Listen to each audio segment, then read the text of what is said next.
Uttar Pradesh power corporation के संविदा निविदा कर्मचारी हैं, लगातार महीने भर से भी ज़्यादा समय से धरना प्रदर्शन कर रहे हैं और सरकार तक अपनी आवाज़ पहुंचाने का प्रयास कर रहे हैं। बता दें, जो लाइनमैन होते हैं वो बिजली के पोल पर चढ़कर लगातार लोगों की सेवा करते हैं, काम करते हैं ताकि सबके घरों में उजाला हो सके। लेकिन लगातार दूसरों के घर में उजाला पहुँचाते पहुँचाते अब उन्हीं के घर में अंधेरा होने लगा है, क्योंकि बिजली के पोल पर चढ़ने पर जो भी परेशानियाँ उनको आती हैं, कई लोगों को चोटें आ जाती हैं तो कई लोगों की जान चली जाती है। लेकिन सरकार की तरफ से उनको किसी प्रकार से ना ही कोई प्रोत्साहन राशि मिलती है, ना ही कोई मुआवजा मिलता है, जिससे उनके परिवार वालों, उनके परिजनों को भी तमाम तरीके की समस्याओं का सामना करना पड़ता है। लगातार ठेका प्रथा भी हटाने के लिए आप लोग धरना प्रदर्शन कर रहे हैं, कहाँ तक बात पहुंची है? मैं उत्तर प्रदेश पावर कॉरपोरेशन निविदा संविदा कर्मचारी संघ का प्रदेश अध्यक्ष मोहम्मद खालिद। जैसे कि आपने देखा होगा, आज हमें 34 दिन हो गए हैं इको गार्डन में धरना प्रदर्शन करते हुए, और इससे पहले मैंने विधानसभा कुछ करने के लिए निकले मैं यहाँ से, तो पुलिस प्रशासन ने हमें रोक लिया और 8 तारीख को मैंने ये कैंडल मार्च शक्ति भवन पे जाके करा।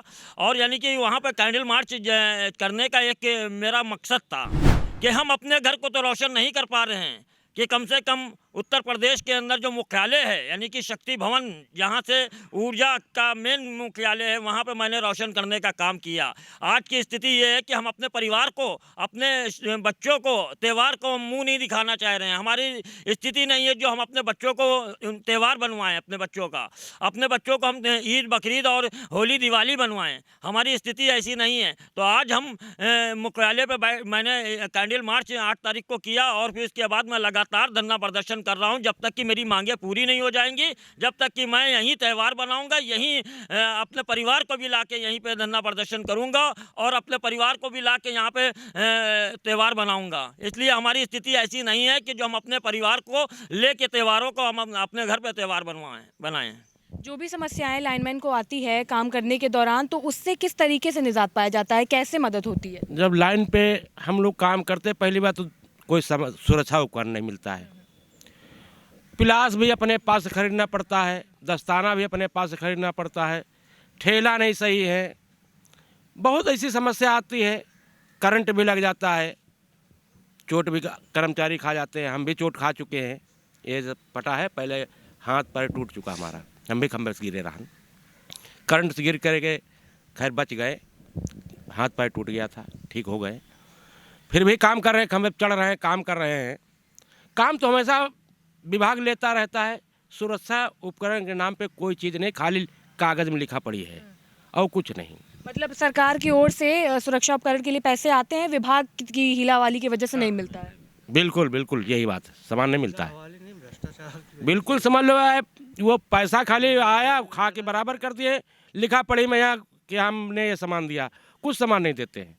हमारे पास भी दस्ताना नहीं है, अब दस्ताना हमको दिवाली मंगाएंगे, अपने लिए खरीदेंगे, सामान तो देते नहीं, खाली बस आए कागज़ में लिखा पड़ेगा हमने सामान दे दिया। क्या कहेंगे सर, आपने एक लंबा समय इस विभाग में बिताया है, कितनी उम्मीद लगती है कि सरकार बात सुन लेगी? सरकार तक बात नहीं पहुंच रही है या सरकार जानबूझकर आपकी बात नहीं मानना चाह रही है, क्या लगता है आपको?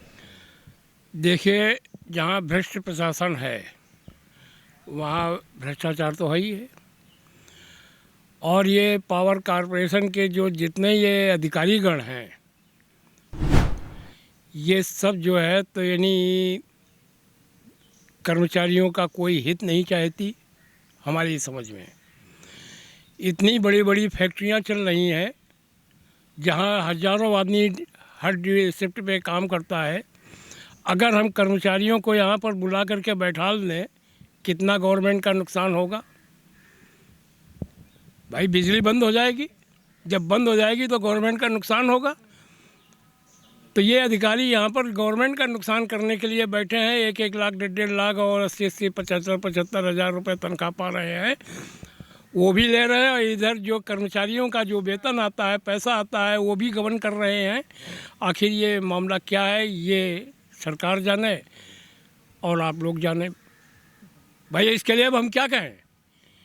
भाई ये गबन हो रहा है, ये पब्लिक भी लूट रही है, कर्मचारी भी परेशान हो रहा है, मर रहा है, रोजाना उसकी दुर्घटनाएं होती हैं।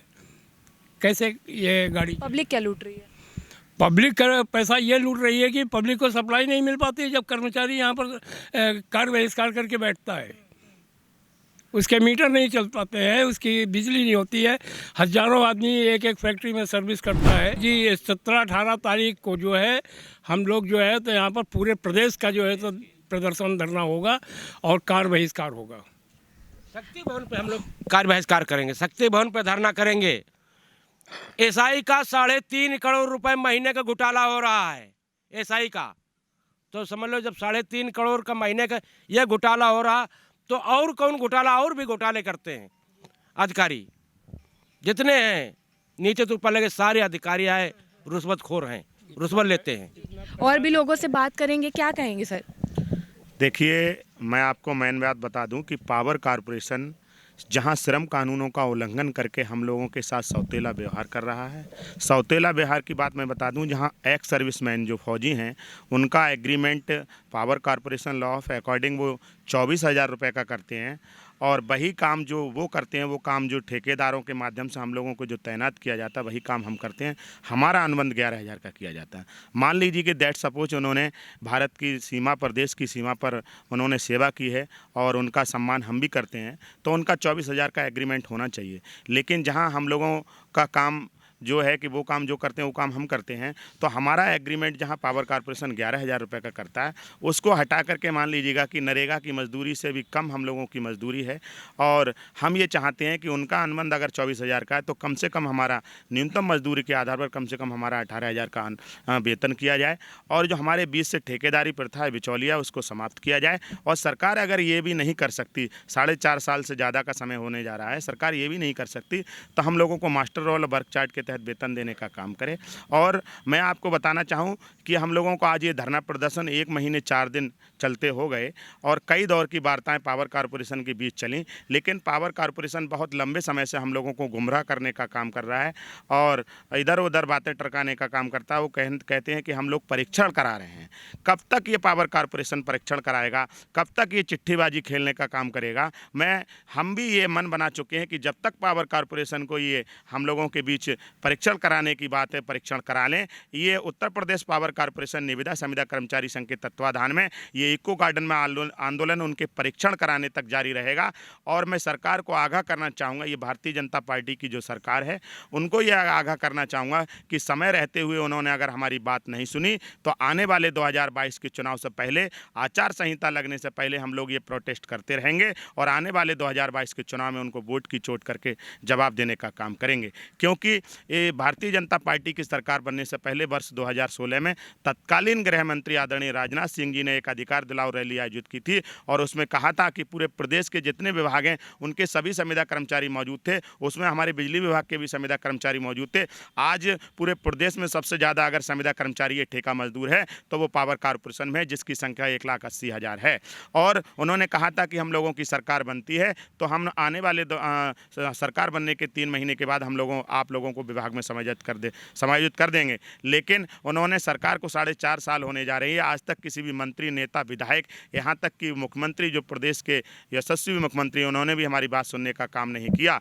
तो मेरा उनसे ये अनुरोध है कि समय रहते हुए 2022 के चुनाव से पहले हम लोगों को नियमित कर दिया जाए, और जो नरेगा की मजदूरी से कम वेतन है उसको हटा करके कम से कम हम लोगों का 18,000 वेतन किया जाए। अगर इन सभी मांगों पर हमारी सरकार खरा नहीं उतरती है तो हम लोग उनको जवाब देने का काम करेंगे। और एक बात और कहना चाहूँगा कि अगर इसकी बाहरी एजेंसी से किसी से जांच करा ली जाए तो ईएसआई और ईपीएफ का ये प्रदेश का सबसे बड़ा घोटाला होगा। करोड़ों रुपए का घोटाला किया गया है, और बिना सुरक्षा उपकरण दिए हम लोगों के जो हमारे जो संविदा कर्मचारी उनसे काम कराए जा रहे हैं, जिससे आए दिन पूरे प्रदेश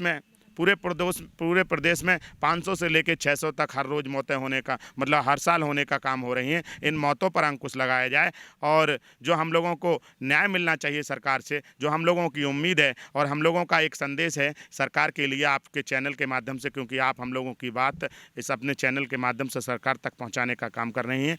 तो मेरा ये संदेश है सरकार के लिए कि समय रहते हुए विद्युत संविदा मजदूर जो ठेका मजदूर है उनकी बात को सुन लिया जाए, नहीं तो ये हमारे जो प्रोटेस्ट है वो आगामी विधानसभा चुनाव तक चलता रहेगा, और तब भी नहीं सुनी गई तो आगे भी हमारा ये प्रोटेस्ट जारी रहेगा। क्योंकि कर्मचारियों का काम है अपनी बात कहना, संघर्ष करना, और जब हम लोग संघर्ष करेंगे तभी सरकार हमारी बात सुनने के लिए बाध्य होगी। तो जैसा कि आपने देखा, जो संविदा निविदा कर्मचारी हैं वो लगातार 1 महीने 4 दिन से धरना प्रदर्शन कर रहे हैं और अपनी बात सरकार तक पहुंचाने का प्रयास कर रहे हैं। अभी तक सरकार की तरफ से कोई अधिकारी, मंत्री, कोई नुमाइंदा यहां आकर इनकी सुध लेने नहीं आया है।